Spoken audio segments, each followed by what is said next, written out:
I will quickly walk you through 5 main areas of typical expressions of underlying anxiety. So we have had the central aspect of not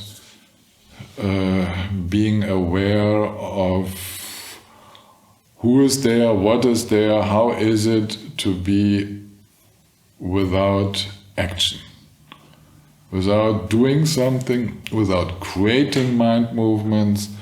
What happens when I do not continue with my restless activity? Then there is, of course, the anxiety to encounter something disagreeable. Now, this anxiety is actually feeling that the disagreeable is overwhelming, difficult to stand, will kind of threaten my existence. And it's absolutely important to develop that direct seeing of how everything disagreeable frees itself by itself without anyone needing to do anything. It's like images in a mirror. They liberate themselves as soon as the mirror turns. There's nothing stuck to the surface of the mirror. And this is part of losing, this is like losing part of the fear of dying, when we know that whatever disagreeable might appear in our mind stream, it will certainly liberate itself. Just don't obstruct the process. Then if I continue with another aspect of like what's below the waterline of this iceberg, the huge iceberg which is there, which sometimes manifests like offshoots of intense fear of living and dying. The next one we could say is like the fear to lose myself. It's connected to our wish, unconscious, to be the center of attention. And for me, I'm the center of attention, and please others also consider me with your utmost attention. So we have the problem of 7.5 billion people calling for attention as the center of the world. It just doesn't really work out. And what happens if we are despised, if we are not receiving the affection and respect and veneration that we want? So there is this is like, again, the tip of the iceberg. And underlying is a discomfort. How is it to be if this mind stream does not position itself as the center of experience? And that's again, like dying. There is no center of experience. We don't know who we are anymore. For a while we don't have contact with others. We are a nobody. And actually, how is it to be a nobody? A real nobody, that means not the center of my experience. And we freak out when we consider that.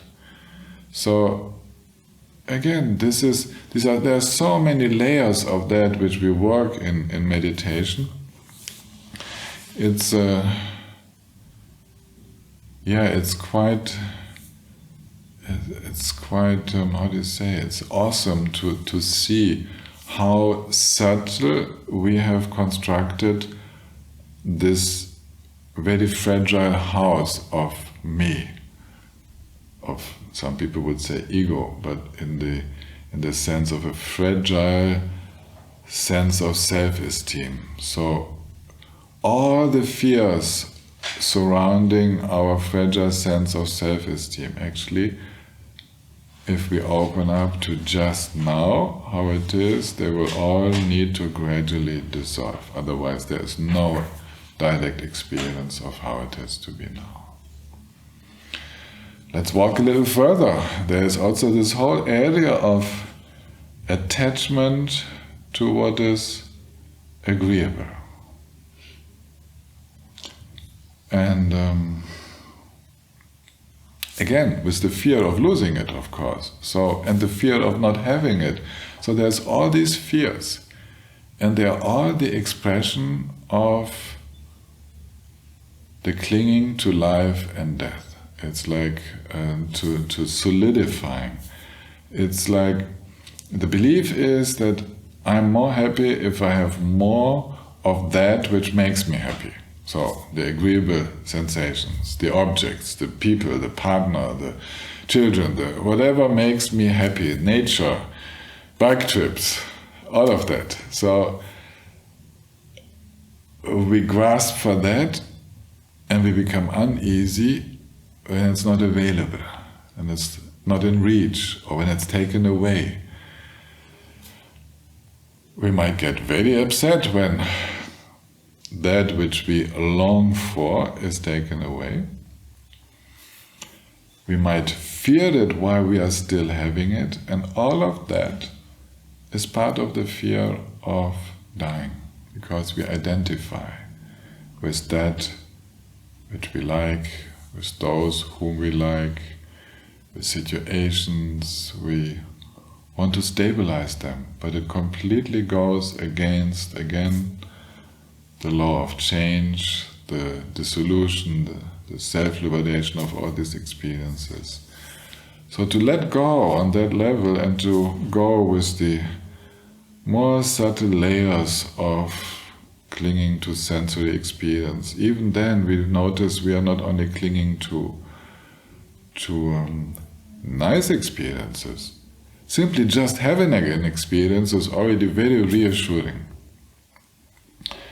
And we cling to our opinions, we cling to so many aspects of what is reassuring to us. And the process of dying, if we prepare for that, would mean to be able to simply be, to finally know what's happening without grasping after it. So a freedom of simply being that does not lead into impulsive, compulsive new creation of something that we want to be agreeable so that it gives us happiness. We learn, we experience that happiness is already in here as we open up, as we relax. And with every little bit of more discovery that joy, happiness are already here, there's less grasping to the outside. And all of that is preparing for just being when the time comes to breathe our last breath. And same, we can continue. We have this whole obsession with activity, and when we look at our mental activity, our physical activity, it's a lot about wanting to improve our life. Actually, if I do this, it looks nicer. If I do this, it will last longer. If I take care of that, then it should be better, at least for the next few years. And also taking care of the world around us. The wish is always make it better. What's the fear behind?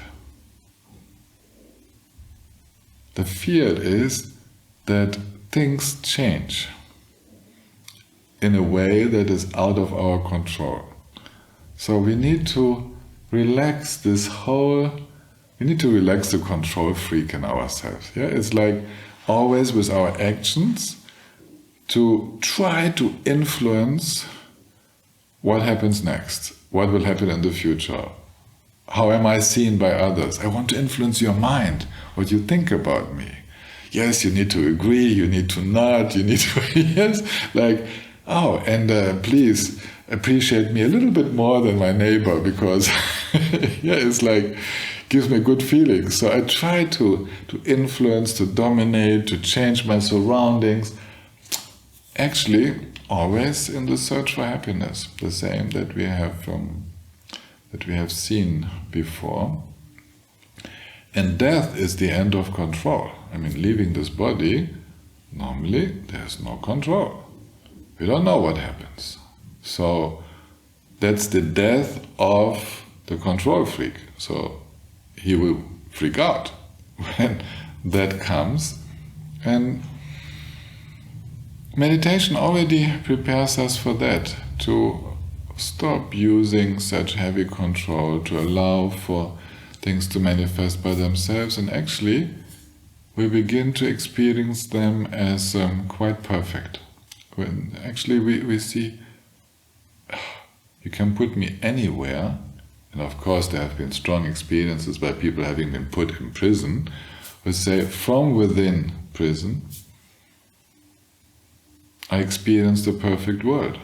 I experienced that this mind, when it relaxes, when it is opening into trust, when it is opening into simply being, then actually I don't need more beautiful walls. I don't need so much of what I'm usually dependent on. And all of that reduces the obstacles for a very smooth transition. So we could of course continue, but there are so many aspects to our clinging to this life and being afraid that it changes in the wrong direction, that all of that is actually the fear of death.